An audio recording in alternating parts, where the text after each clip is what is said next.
semua keadaan jiwa kita, hati kita, perasaan-perasaan kita sudah lebih dulu bahkan pernah dirasakan oleh Nabi Muhammad SAW. Kalau Anda pernah gelisah, Nabi dulu pernah gelisah. Kalau Anda bahagia, Nabi juga pernah bahagia. Kalau Anda merasakan kekhawatiran, Nabi dulu pernah khawatir.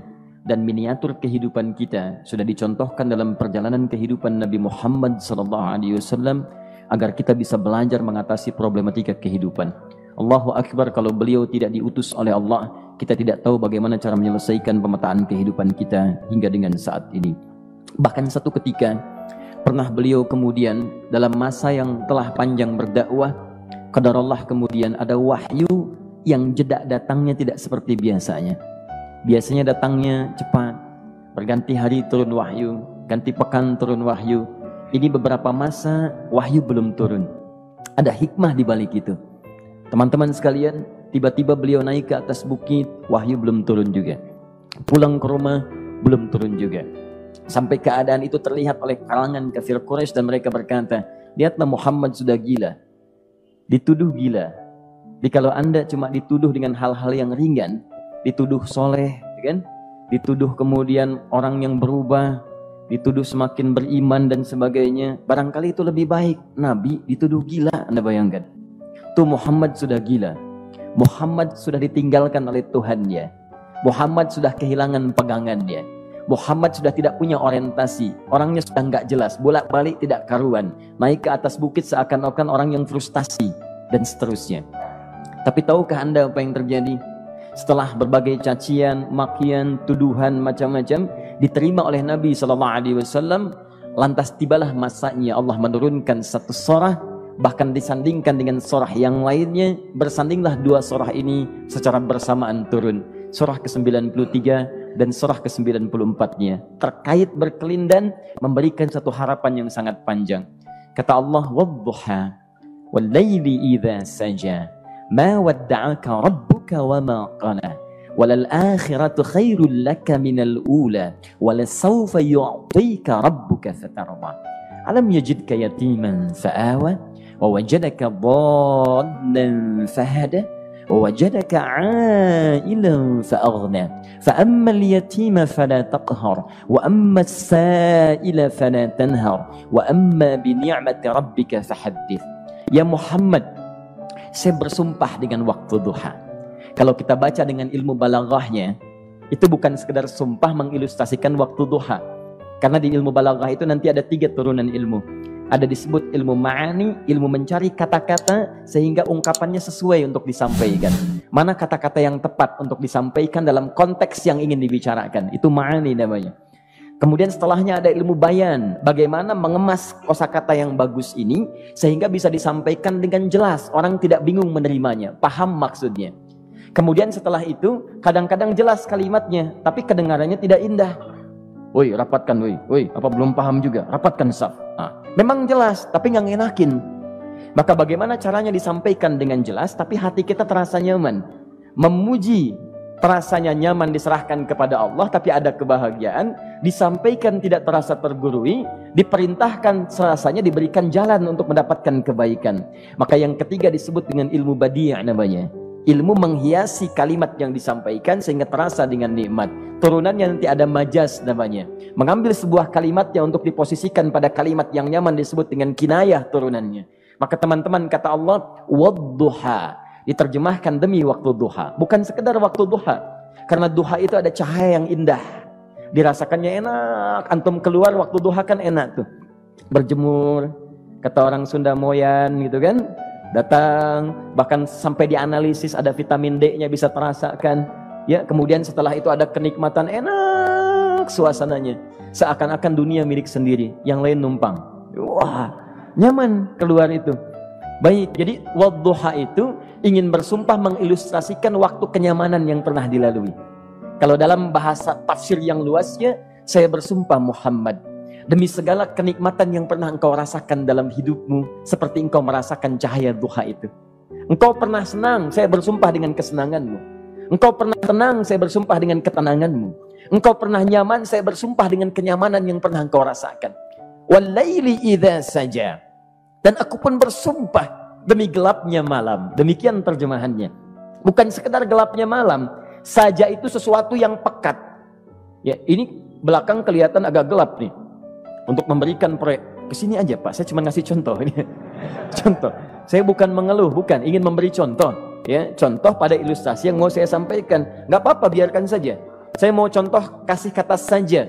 Ya, ini belakang agak gelap untuk memproyeksikan cahaya ke sini. Tapi yang mau saya sampaikan, kalau gelapnya begitu pekat, semua cahaya ini nggak ada. Cahaya nggak ada nih, sama sekali tidak kelihatan. Saya mau tanya pada Anda, beraktivitasnya mudah atau sulit? Mudah nggak menemukan sendal Anda di luar? Belum tentu. Menemukan jalan keluar pun belum tentu mudah. Anda mesti meraba-raba jalan. Anda mesti kemudian melihat sesuatu dengan pandangan mata hati Anda. Raba, dan sebagainya. Sampai menemukan jalan itu pun belum tentu benar. Itulah yang disebut dengan gelapnya malam saja pekat. Kadang-kadang ada orang yang menghadapi satu kesulitan yang pekat, suasananya siang, cuman karena masalahnya begitu pekat seakan-akan membuat diri dia gelap. Jalan susah, limbung gitu. Kenapa gelap ya? Padahal terang. Karena masalah menggelimuti dirinya seakan-akan dia diselimuti masalah yang gelap. Bimbang dia, makan gak enak, minum gak nyaman, dan seterusnya. Ya, biasanya makan ayam tenang, ini dikasih yang lebih enak juga rasanya pahit, gak enak zamannya.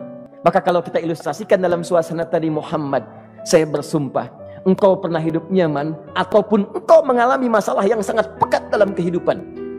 Engkau alami sesuatu yang dahsyat, sampai engkau bingung, bimbang, pekat, mereka menuduhmu dengan macam-macam. Ma wadda'aka rabbuka wa ma qala.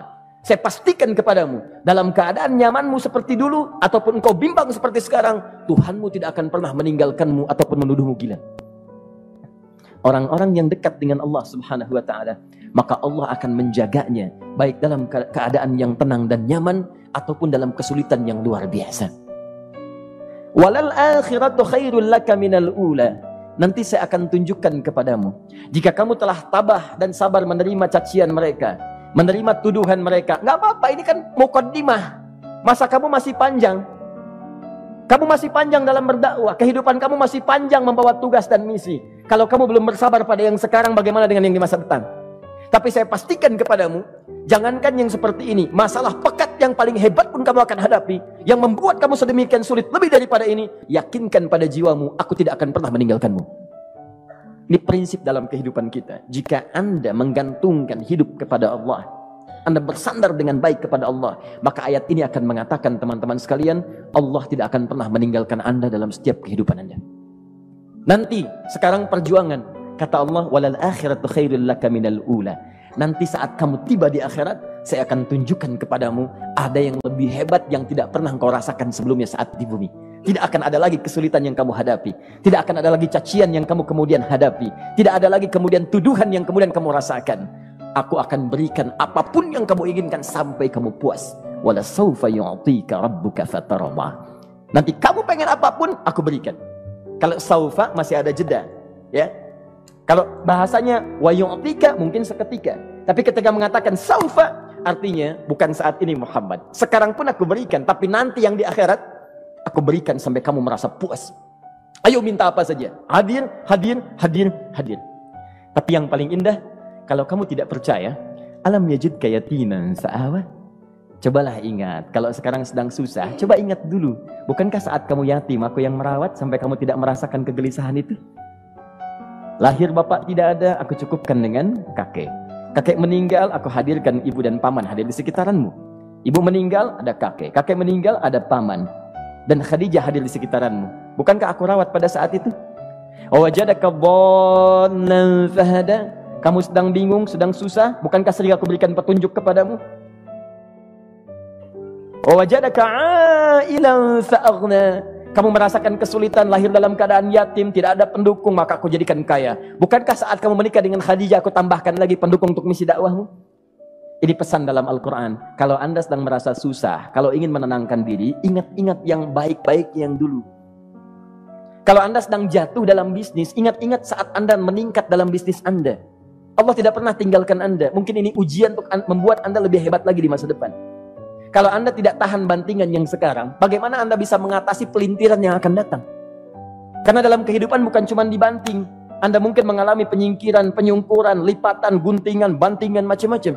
Jikalau satu gaya belum bisa Anda atasi, bagaimana Anda bisa berharap mendapatkan turunan yang lainnya? Selalu ingat bahwa jika hidup Anda ingin tampil gaya, Anda harus merasakan tekanan dalam kehidupan. Karena F selalu berbanding lurus dengan P, hukum Pascalnya. Gaya berbanding lurus dengan tekanan. Orang yang ingin tampil gaya dalam kehidupan, maka dia mesti siap menghadapi tantangan-tantangan hidup yang diatasi. Turun ayat sampai ujungnya. Jikalau kamu sudah begini lagi, jangan pernah kamu bentak orang lain. Jangan pernah merendahkan orang lain. Karena Allah pun menjaga setiap hamba sepanjang ia mendekat kepadamu. Setelah itulah turun kemudian surah Al-Insyirah. Alam nashrah laka sadra. Antum kenal Nabi Musa? Baik. Tapi agak lumayan lah. Tadi saya di Soreang kenal Fir'aun. Di sini Musa. Baik, alhamdulillah. Perhatikan ya, dahsyatnya pemberian Allah kepada Nabi Muhammad SAW. Nabi Musa alaihi salam, dan sering kali kita bacakan untuk memohon kepada Allah. Rabbi syrahli sadri. Perhatikan baik-baik. Ini keunggulan Nabi Muhammad SAW dibanding Nabi Musa alaihissalam.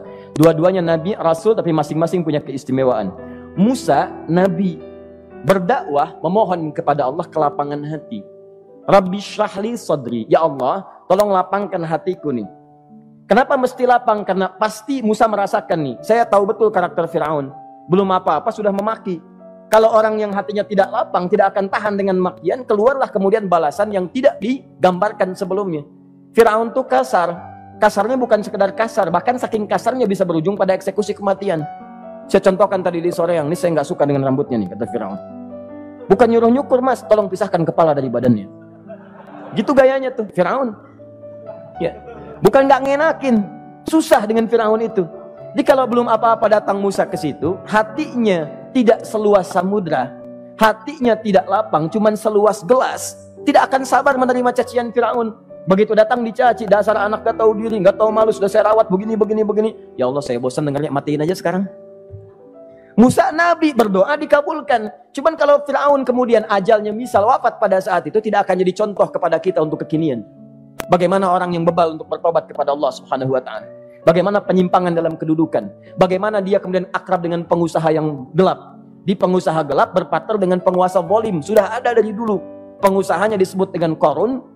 Kemudian mohon maaf, ya, yang pemimpinnya disebut dengan Fir'aun. Tokoh intelektualnya disebut dengan Haman.